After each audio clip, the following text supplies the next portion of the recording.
A Monroe County man has been indicted on 16 counts of human trafficking. Yeah, 68-year-old Steven Colburn was indicted by the recent Monroe County Grand Jury. Colburn was arrested in February by the Monroe County Sheriffs-Office. The state attorney general's office also assisted in the investigation. Now, Colburn has been ordered held without bond. Investigators allege Colburn paid minors for sex, and they also allege the crimes date back at least 20 years.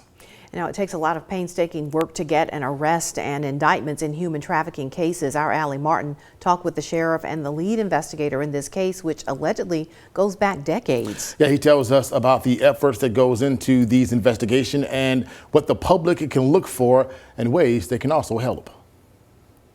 It's the biggest sex trafficking case that I'm aware of in this area, in this county. Cherylann-Roberson is an investigator with the Monroe County-Sheriffs-Office who specializes in investigating violent crimes against children. The case involving Monroe County businessman Steven Colburn began with one contact.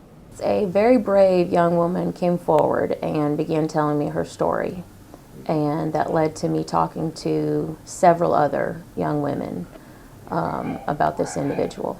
Investigator Roberson says Colburn's alleged crimes took place at homes in Monroe and Lee counties and out of state. This individual preyed on the weak and vulnerable. He preyed on children. He preyed on young women who were suffering from substance abuse disorders, poverty. They were in the most, the darkest points of their life, essentially. So he preyed on them specifically. It's alleged the crimes have been going on for decades. Investigator Roberson says the public can help.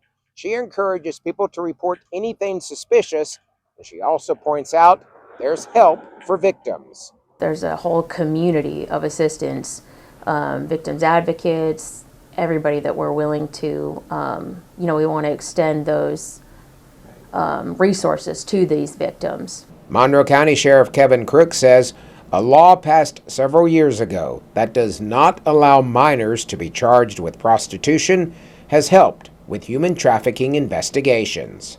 That's a good thing that we got that passed, and hopefully more young people start coming forward, because like I said earlier, if they don't, they end up on some type of drug or alcohol or some way that they're trying to cope with these things and just never have the opportunity to heal. Personally, I have a vengeance for victims of these types of violent and sexually motivated crimes. So it's rewarding when you get to put the cuffs on somebody like this, somebody who's committed such heinous, terrible acts. And these crimes don't just hurt the victims, it's devastating to the entire community. No trial date has been set for Colburn. Telling your story in Monroe County, Allie Martin, WCBI News. Colburn's attorney has not responded to a request for a statement about the case.